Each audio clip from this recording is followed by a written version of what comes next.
আজকে বানালাম চুষির পায়েস।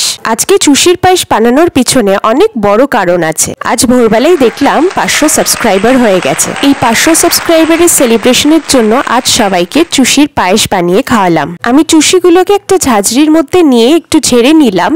এখানে আমি চালের চুষি ব্যবহার করেছি, ময়দার চুষিও পাওয়া যায়, তবে ময়দার চুষিটা একটু মোটা থাকে আর চালের চুষিটা একদম সরু আর ফাইন থাকে। আর আমার বাড়িতেও সবাই এটাই খেতে পছন্দ করে, তার জন্য চালের চুষিটাই বানালাম। 500 সাবস্ক্রাইবারের পথ চলাটা আপনাদের ভালোবাসা ছাড়া কখনোই সম্পূর্ণ হতো না। সকলকে তার জন্য অনেক ধন্যবাদ। আপনারা আমার রেসিপিগুলো বানিয়ে অবশ্যই কমেন্টে জানাবেন কেমন হয়েছে খেতে, আমার খুব ভালো লাগবে। আর কোথাও যদি মনে হয় যে আপনারা কিছু বুঝতে পারছেন না আর কিছু জিজ্ঞেস করার আছে, অবশ্যই কমেন্ট করে জানাতে পারেন। আমি নিশ্চয়ই সেই প্রত্যেকটি সমাধান দেওয়ার চেষ্টা করব। গল্প করতে করতে অনেকটা ভিডিও এগিয়ে গেল, চলুন চুষির পায়েসটা বানিয়ে নেওয়া যাক। তার জন্য আমি একটি কড়াই নিয়ে কড়াইটাকে গরম করে তারপরে 1 চামচ ঘি দিয়ে দিয়েছি। এবার ঘি গরম হয়ে গেলে আমি চালের চুষিগুলোকে দিয়ে হালকা ভাবে ভেজে নেব। এটাকে ঠিক ভাজা বলে না, মানে ওই আর কি, ঘিয়ে একটুখানি উল্টে পাল্টে নাড়িয়ে নিয়েই তারপরেই তুলে দেব। মানে বলতে পারেন গরম ঘিতে একটু চুষিটাকে মাখিয়ে নিলাম।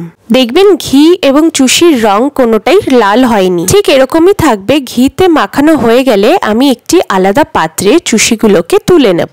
আমরা এটা ঘিতে ভেজে নিই, কারণ তাহলে পরে ভেঙে যাবে না বা গলে যাবে না। এটাকে পুরোপুরি অন্য একটি পাত্রে তুলে নেওয়ার পরে ওই একই কড়াইতে দুধ চাল দিয়ে দেব। আমি এখানে 1 লিটার দুধ ব্যবহার করছি। এখানে আমি দুটো কেনা প্যাকেটের দুধটা ঢেলে দিলাম। চুষির পায়েস করতে একটু সময় লাগে, সময়টা আসলে লাগে দুধটা জাল দিতে। এবার হালকা হাতে অল্প করে নাড়িয়ে কিছুক্ষণ দুধটাকে জাল দিতে হবে। দুধটা যখন ঘন হয়ে আসবে আপনারা বুঝতেই পারবেন, সাইড থেকে দেখলেই বুঝতে পারবেন দুধটা অনেকটা কমে এসেছে। দুধের গন্ধ অনেকেরই সহ্য হয় না, তার জন্য পায়েসে আমরা এলাচের দানা দিয়ে থাকি। এই চুষির পায়েসটা বানানো খুবই সহজ, একদম পায়েস বানানোর মতন। শুধু একটাই জিনিস আলাদা থাকে, সেটা হচ্ছে চুষি। দুধটা এরকম ভাবে ফুটে অনেক ঘন হয়ে আসবে। ঘন হওয়া অবধি আমাদের সামনে থেকে দুধটাকে নাড়াতে হবে কিছুক্ষণ পরে পরে। এবার দেখুন কতটা দুধটা ঘন হয়ে এসেছে। এরকম ঘনত্বটা হয়ে গেলে আগে থেকে ভেজে রাখা চুষিটাকে আমরা এবার দিয়ে দেব। তারপরে আরো কিছুক্ষণ ফুটতে দেব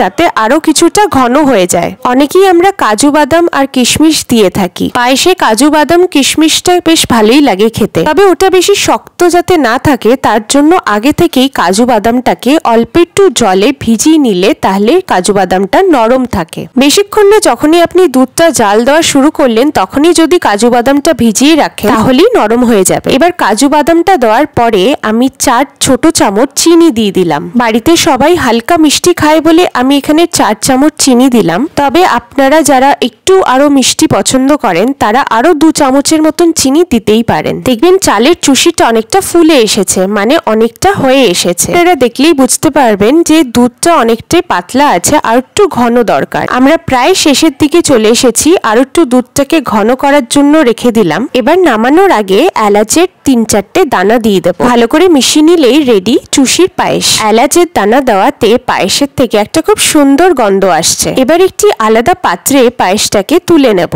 পায়েসের ঘনত্বটা দেখুন একদম ঠিক হয়েছে। চুষির দানাটা এবং দুধটা খুব ভালোভাবে মিশে গেছে। আপনারা রেসিপিটা বানিয়ে অবশ্যই কমেন্টে জানাবেন কেমন হয়েছে খেতে। চুষির পায়েসটা বানাতে আমার যা সময় লাগলো, তবে নিমেষের মধ্যেই বাড়িতে শেষ হয়ে গেছে। এরকমই আরো সুস্বাদু আমার রান্নাঘরের আরো কিছু রেসিপিস আপনাদের জন্য নিয়ে আসবো। পুরো ভিডিওটা দেখার জন্য অসংখ্য ধন্যবাদ আপনাদেরকে। আমার চ্যানেল ভিজিট করলে আপনারা আরো অনেক ভেজ রেসিপি, মিষ্টির রেসিপি, ননভেজ রেসিপিস পেয়ে যাবেন। খুব শিগগিরই আরেকটি নতুন রেসিপির ভিডিও আপনাদের কাছে নিয়ে আসবো। ভালো থাকবেন।